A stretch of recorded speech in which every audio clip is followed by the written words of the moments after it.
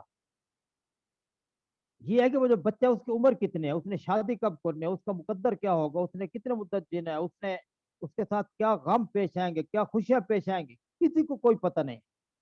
تو اس طریقے سے اخبار غیب جو اللہ تعالیٰ نے بتائی ہے، ان اللہ عند علم الغیب ویعلم ما فی الارحام وما تدری نفس ماذا تکسب غدا، اگلے لحظے میرے ساتھ کیا ہونا ہے. دنیا کی جتنی سائنس ترقی کر جائے کسی کو نہیں پتا ہوگا کہ ابھی چند لحظے بعد میرے ساتھ کیا ہونا. بشمار ایسے لوگ ہیں جنہوں نے بڑے بڑے منصوبے بنائے اور یہ وہ، اور اس کے منصوبہ کرنے سے پہلے ہی دنیا سے چلے گئے، کوئی پتہ نہیں اگلے لمحے کیا ہونا ہے ان کے ساتھ.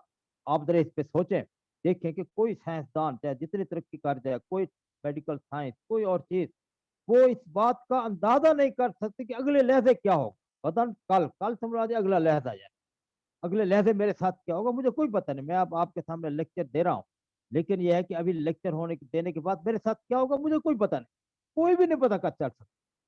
تو یہ 3 چیزیں ہو گئیں علوم خمسہ جو ہم کہتے ہیں. اور اس طریقے سے وجعلم ما فی الارحام وماذا تکسب غدا وما ادری نفس بأی ارض تموت، اور کسی کو پتہ نہیں میں نے کس جگہ مرنا ہے. موت کا کوئی پتہ نہیں. ایک انسان پڑا کہیں میں ابھی مرتا ہوں، نہیں پتہ نہیں کہاں جا کے مرتا ہے، کوئی کہاں مرتا ہے کوئی کہاں مرتا ہے. اور اس طریقے سے ينزل الغیث، اللہ تعالیٰ جو بارش اتارتے ہیں اس کی مقدار کا کسی کو پتہ نہیں ہے. یہ ہے کہ پتہ ہے بارش ہونے، لیکن یہ پتہ نہیں کتنی مقدار کی ہوگی. آج تک سائنس بھی اس بارے میں بالکل خاموش ہے. وہ یہ کہتے ہیں بارش ہوگی، کتنی ہوگی کوئی پتہ نہیں بھی کتنی ہوگی. تو اللہ تعالیٰ نے جو قرآن مجید میں باروں کے غیب کے بارے میں جو اطلاعات دی ہیں، یہ بھی قرآن مجید کے موجودہ ہونے کی بہت بڑی دلیل ہے. اس طریقے سے کائنات ایک دن مارد وجود میں آئی تھی. سائنسدان بھی کہتے ہیں آئی تھی، قرآن بھی کہتے ہیں آئی تھی. سائنسدان کہتے ہیں بگ بینگ ہوا تھا، ہم بھی کہتے ہیں بگ بینگ ہوا تھا. سورہ انبیاء آیت نمبر 40 میں اللہ تعالیٰ فرماتے ہیں اولم یری الذین کفروا ان السماوات والارض کانتا رتقا ففتقناہما وجعلنا من الماء کل شیء حی افلا یؤمنون، کہ یہ کافر سائنسدان نہیں دیکھتے زمین اور تمام کچھ ایک ہی تھا. بالکل. ففتقناہما، ہم نے بگ بینگ کیا. وجعلنا من الماء کل شیء حی، اور پانی سے ہم نے ہر چیز کو زندگی بخشی. افلا یؤمنون، کہ ہمارے پر ایمان نہیں لے آتے. تو کائنات کے تکوینی مراحل اللہ تعالیٰ نے قرآن مجید میں جو گنائے ہیں وہ یقینی ہیں، حتمی ہیں، آخری ہیں. سائنس تو ٹامک ٹویاں مارتی ہے. سائنس میں ایک چیز آج جو ہے وہ ایک ہائپوتھیسس کے مفروضے کے طور پہ آتی ہے، اس کے بعد پھر اس کو ایک لوگ لے کے اس پہ تجربہ کرتے ہیں، پھر آخر میں نظریہ بنتی ہے، نظریہ بننے کے بعد پھر لا بن جاتا ہے. لا قانون سائنس میں ایسی چیز ہے جسے کوئی نہیں توڑ سکتا، جیسے نیوٹن کا ہے لا آف گریوٹی، اس طریقے سے باقی تمام. لیکن سائنس کے اندر بے شمار ایسی تھیوریاں آئی ہیں، مفروضے آئے ہیں، جنہوں نے لا کو اکھاڑ کے پرے پھینک دیا. تو اس لیے قرآن مجید نے جتنے حتمی مراحل بیان کیے ہیں کہ زمین آسمان جو ہے ہم نے کس طرح پیدا کی، اور کیا والسماء بنیناها بأیدی وإنا لموسعون والارض فرشناها فنعم الماہدون من کل شیء خلقنا زوجین لعلکم تذکرون. یعنی اللہ تعالیٰ نے سارے مراحل بتائے ہیں کہ میں نے زمین آسمان کو 4 دنوں پیدا کیا، اور اس کے بعد بجعلنا فی اقواتا فی اربعۃ ایام، اور پھر اس کے بعد میں نے ان سے پوچھا اطاعین طوعا و کرہا، تو کیا تم میری اطاعت کرو گے سارا. یہ سارے مراحل اللہ تعالیٰ نے قرآن میں جگہ جگہ پھیلے ہوئے. اب دیکھیں ادھر شمس کورت، جس دن سورج بے نور ہو جائے گا، اللہ تعالیٰ نے تکوینی مراحل بیان کیے ہیں. اب سائنس جو ہے اب اس بار پر آ گئی ہے کہ ایک بگ بینگ تھا، اب ایک بگ کرینچ ہوگا. بگ کرینچ میں تمام چیزیں ختم ہو جائیں گی.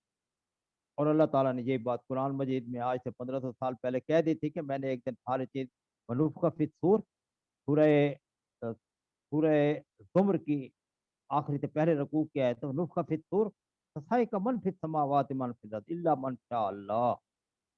سور پھونکا جائے گا اور زمین آسمان کی تمام چیزیں ختم ہو جائیں گی، الا من شاء اللہ، جسے اللہ تعالیٰ چاہے گا بچا لے گا. اب اس کا سائنس کو پتا نہیں، الا من شاء اللہ. بگ کرینچ وہ کہتے ہیں سب کچھ ختم ہو جائے گا، اور پھر بگ بینگ ہوگا، پھر بگ کرینچ ہوگا. تو لہذا قرآن مجید تکوینی مراحل کے بیان کرنے میں بھی ایک موجزہ ہے. اس کے تمام تکوینی مراحل آپ پر پڑھ کر دیکھیں مجھے یاد ہے میں 1968 میں میٹرک پڑھتا تھا تو اس وقت کہتے تھے کہ سورج جو ہے وہ چل رہا ہے اور سورج اپنا ساکت اور باقی سیارے اس کے ارد گرد چل رہے ہیں، لیکن اب سائنس کہتے ہیں کہ دنیا کی کوئی چیز بھی نہیں جو کہ ساکت، اور یہ بات سورہ یاسین میں اللہ تعالیٰ نے کلم فی فلک یسبحون، ہر چیز اپنے مدار کے اندر حرکت کر رہی ہے، ثابت کوئی چیز نہیں، ہر چیز سیارہ ہے یہاں۔ تو گویا کہ چوتھا جو ہے وہ اس کے اعجاز قرآن مجید کے موجودہ ہونے کی وجہ وہ تکوینی مراحل کے بیان کا اعجاز ہے۔ پانچواں، قیامت کے بعد یعنی اس زندگی کے بعد جو مراحل ہیں اس میں اخروی مراحل آ جاتے ہیں۔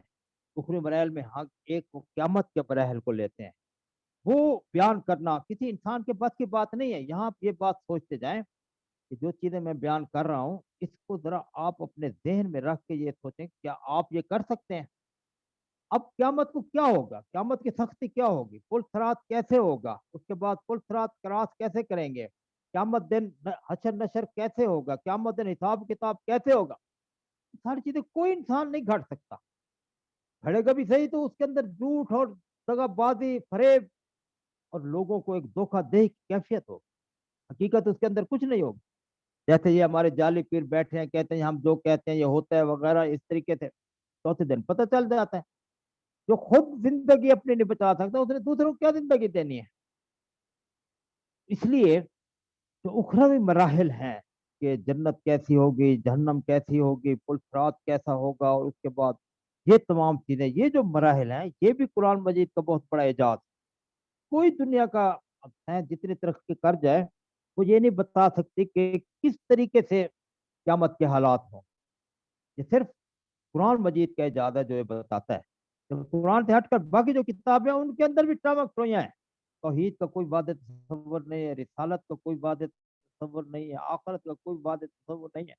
اب دیکھیں کہ کلیسا کے اندر ایک اپنا پادری بیٹھا ہے اور وہ لوگوں کے گناہ معاف کر رہا ہے، جو خود گناہ گار ہے وہ لوگوں کے گناہ کیسے معاف کرے؟ عجیب بات ہو گئی۔ جو خود محتاج ہے وہ لوگوں کو کیسے دے گا؟ جس نے خود مار جانا اس نے لوگوں کو زندگی کیسے دینی ہے؟ تو یعنی وہ اس کے اندر کوئی عقل نہیں سمجھ آتی ہمیں، تو ہم ریشنلزم کہتے ہیں، عقلانیت، اور ہر چیز کو جو ہے عقل سلیم کی کسوٹی میں پرکھنا کو جب ہم دیکھتے ہیں تو قرآن مجید کا بھی اس کے سامنے وہ ایک دوسرے قسم کی چیزیں نظر آتے ہیں، حقائق ان کے اندر ہمیں نظر نہیں آتے۔ چھٹی چیز جو برزخی واقعات کے اعجاز بیان کا اعجاز ہے کہ جو عالم برزخ میں ہمارے ساتھ ہونا ہے کہ موت کے وقت کیا کیفیت ہوگی، فلا صدق ولا صلى ولكن كذب وتولى ثم ذهب الى اهله يتمتع اولى لك فاولى ثم اولى لك فاولى ایحسب الانسان ان يترك سدى، کہ انسان یہ گمان کرتا ہے اسے ویسے چھوڑ دیں گے۔ الم یکن نطفة من منی یمنى ثم كان علقة فخلق فسوى فجعل منه الزوجين الذكر والانثى اليس ذلك بقادر على ان يحيي الموتى۔ تو برزخی حالات جو اللہ تعالیٰ بیان کرتے ہیں، روح نکلتے ہوئے جو ہوتی ہے اس وقت کیا کیفیت ہوگی، اس کے بعد بلتفت الساق بالساق، پنڈلی کے ساتھ پنڈلی جڑی ہوگی، الی ربک یومئذ المساق، یہ جو کیفیت ہے یہ کوئی انسان میڈیکل سائنس آج تک نہیں بیان کر سکی کہ مرتے ہوئے کیفیت کیا ہوتی، لیکن قرآن مجید نے ایک ایک چیز بیان کر دیا کس طریقے سے ہماری کیفیت ہوتی ہے ساری۔ تو یہ چھٹا ہے۔ اور ساتواں جو اس میں اعجاز جو آپ کے سامنے رکھنا چاہتا ہوں وہ ہے تاریخی شخصیات کے قلبی احساسات کے بیان کرنے کا اعجاز، یعنی دل کے اندر جو کچھ ہے قرآن مجید وہ لا کے صفحہ ارتیاس پہ واضح کر دیتا ہے، حالانکہ دل کی بات کوئی بھی نہیں سمجھ سکتا۔ اب آپ میرے طلباء سارے بیٹھے ہیں، طلباء و طالبات، آپ کے دل میں کیا ہے مجھے کوئی پتہ نہیں، میرے دل میں کیا آپ کو کوئی پتہ نہیں۔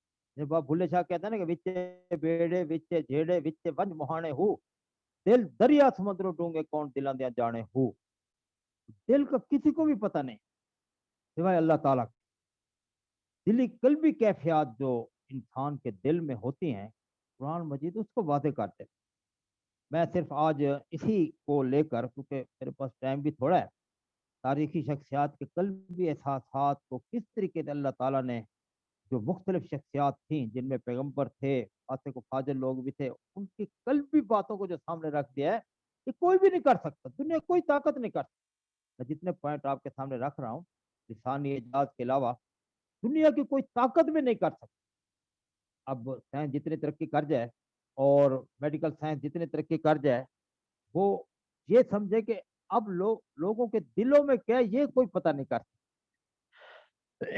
لوگ اس وقت کیا سوچ رہے ہیں اور وہ جو بات کر رہے ہیں اس کا پس منظر کیا ہے، اس کا پیش منظر کیا ہے، یہ چیزیں ایسی ہیں کہ یہ اللہ تعالیٰ کے علاوہ کسی کو بھی پتہ نہیں۔ عالم الغیب و شہادہ وہی اسی کی ذات ہے۔ جو لوگ یہ دعوت کرتے ہیں کہ قرآن مجید یہ ہے، قرآن مجید میں یہ چیزیں نہیں، ہم انہیں چیلنج کرتے ہیں اگر اس قسم کا کوئی کلام ہے تو لاؤ۔ تو میں یہ 7واں جو پوائنٹ ہے اس کی کوئی تشریح آپ کے سامنے رکھوں گا باقی پوائنٹ بیان کرنے کے بعد۔ اور 8واں پوائنٹ یہ ہے، 8واں نقطہ جو میں آپ کے سامنے رکھنا چاہتا ہوں وہ یہ ہے کہ قرآن مجید نے ہر موقف کے لیے عقلی دلیل، خصوصی دلیل نہیں ہے کہ جی بس اس کو کوئی ریجیکٹ کر دے، نہیں، ایسی دلیل ہے ثابت واقعاتی دلیل، لوگوں کے دل میں اتر جائے۔ جو بات میں نے کہی ہے وہ دوسرے کے عقل کو ایسی اپیل کرے کہ اس کی زندگی بدل جائے۔ یہ نہیں کہ فضفضی بات ہو اور اس کے سارے ہنسنا شروع کر دیں، نہیں، ایسی واضح دلیل۔ علیحدہ بات ہے کہ جس کے عقلوں پہ پردہ پڑا ہوتا ہے وہ اسے نہیں سمجھ سکتے۔ قرآن مجید نے واضح کر دیا یضل بہ کثیرا ویہدی بہ کثیرا، قرآن مجید کے ذریعے سے بے شمار لوگ ہدایت حاصل کرتے ہیں اور بے شمار لوگ گمراہی بھی چلے جاتے ہیں۔ جو گمراہ طبیعت کے وہ ان پہ الٹا اثر ہوگا۔ مثال کے طور پہ آپ بارش دیکھیں، جب بارش برستی ہے تو کس طریقے سے تمام باغات کھل جاتے ہیں، دیکھتے ہوئے طبیعت خوش ہو جاتی ہے۔ لیکن وہی بارش جب صحرا میں بسرتی ہے تو وہاں پہ خاردار شاخیں اور کانٹوں والی جھاڑیاں اور یہ چیزیں وہاں نکل آتی ہیں، وہاں کوئی درخت نہیں ہوتا، کچھ بھی نہیں نکلتا۔ اس لیے یہ جو لوگ قرآن مجید کی آیات کو سن کر پھر اس سے سبق حاصل نہیں کرتے اور اس سے ہدایت حاصل نہیں کرتے، ان کے دلوں پہ جو ہے مہر لگی ہوئی۔ اب اللہ تعالیٰ نے ہر چیز کی عقلی دلائل اور بڑے واضح، مثال کے طور پہ ایک آدمی آیا اور اس نے قبر میں سے ہڈی لی اور اس ہڈی کو زمین اپنے دونوں ہاتھوں پہ رکھ کے جو دبایا وہ ساری کی ساری چورا چورا ہو گئی۔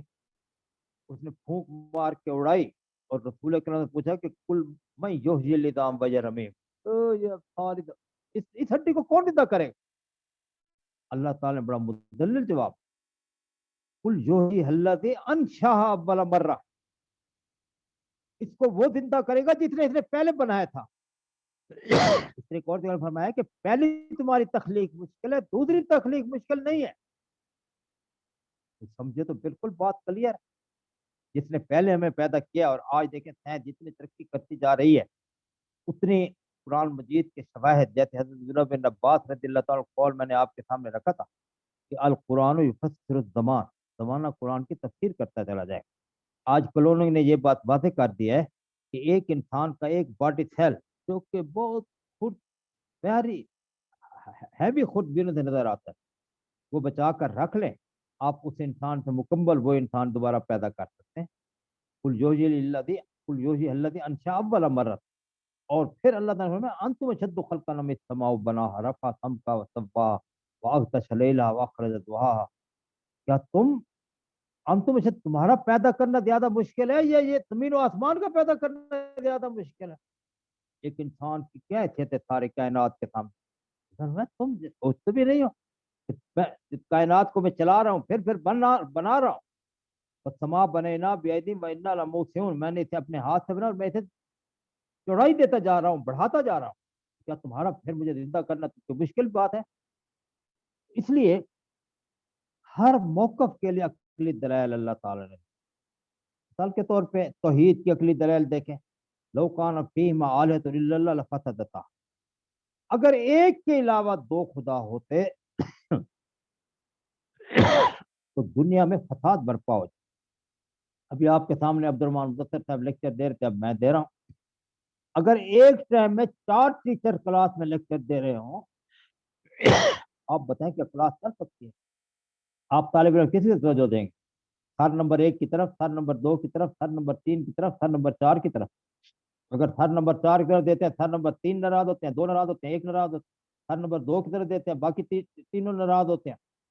ایک دنیا فساد کی آماد گاہ بن جاتی ہے اگر توحید نہ ہو. لوکان فیما آلت اللہ فسادتا، دنیا فساد پر، دنیا باقی نہ رہتی. قرآن مجید نے ہر موقف کے بارے میں عقلی دلائل. اسلام، یہ بات آپ اچھی طرح ذہن میں کھول کے ڈالیں، عقلی مذہب ہے مگر عقل کی بھی حدود ہے. عقل لامحدود نہیں ہے.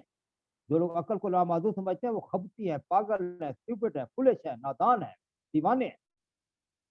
عقل کی حدود ہے، ہر چیز کی حدود ہے. لامحدود انفینٹ ذات صرف اللہ تعالیٰ کی، باقی ہر چیز محدود ہے.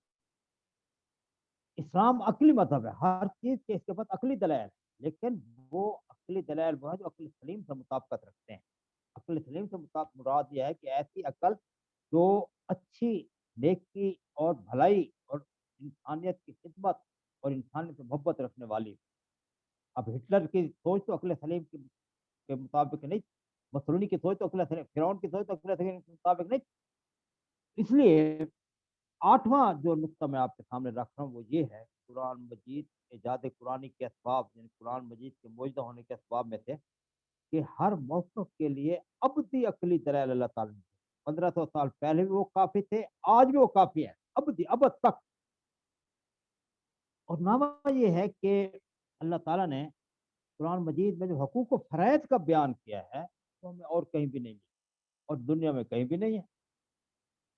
اگر نبی کے حقوق ہیں تو نبی میں کچھ فرائض بھی ہیں. باپ کے کچھ حقوق ہیں تو باپ پر کچھ فرائض بھی ہیں. ماں کے کچھ حقوق ہیں تو ماں کے اوپر کچھ فرائض بھی ہیں. استاد کے کچھ حقوق ہیں تو استاد پر کچھ فرائض بھی ہیں. اگر حاکم کے کچھ حقوق ہیں تو اس سے کچھ فرائض بھی ہیں. یہ حقوق و فرائض کی جو بحث ہے ایسی زبردست بحث ہے کہ اس کے مطابق دنیا میں ہمیں کہیں کسی جگہ کوئی ہدایات نہیں. مثال کے طور پر والدین کا بیان کرنے میں اور ان کے حقوق کی ادائیگی میں اللہ تعالیٰ نے کمال کر. قرآن مجید کے اندر میں آج چیلنج آپ کے ذریعے سارے یورپ کو، ساری دنیا کے لوگوں کو، مذاہب کے لوگوں کو چیلنج کرتا ہوں، اگر ہے تو دکھائیں. سورہ اسراء میں ہے وَقَضَىٰ رَبُّكَ أَلَّا تَعْبُدُوا إِلَّا إِيَّاهُ وَبِالْوَالِدَيْنِ إِحْسَانًا، اور والدین کے ساتھ احسان کرنا ہے. میرا بھی کسی کو شریک نہیں ہے. اب کہاں والدین کو لے گیا اللہ تعالیٰ اپنے ساتھ. یہ دیکھیں حقوق، اس سب کے حقوق، چارٹر آف پیرنٹس رائٹ دنیا میں کہیں نہیں. تو آپ نے فرمایا کہ اما یبلغن عندک الکبر احدہما أو کلاہما فلا تقل لهما اف. اگر آپ کے سامنے ان میں سے کوئی بوڑھا ہو جاتا ہے تو اسے نہ کریں. فلا تنہرهما، اور آرام سے، پیار سے، محبت سے سامنے کریں. وقل رب ارحمهما كما ربياني صغيرا، اور ہر جلال ان پہ آپ رحم فرمائے جیسے انہوں نے بچپن میں پر.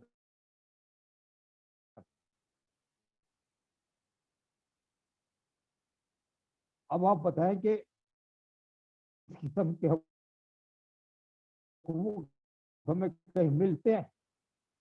تو اس طریقے سے والدین پر بھی فرض ہیں. وہ آپ کے حقوق قرآن مجید میں موجود ہیں، لیکن نبی پر فرض ہی ہے یا رسول بلغ ما انزل الیک فإن لم بلغت فما فعلت رسالتک. آپ نے رسالت ادا نہیں کیا.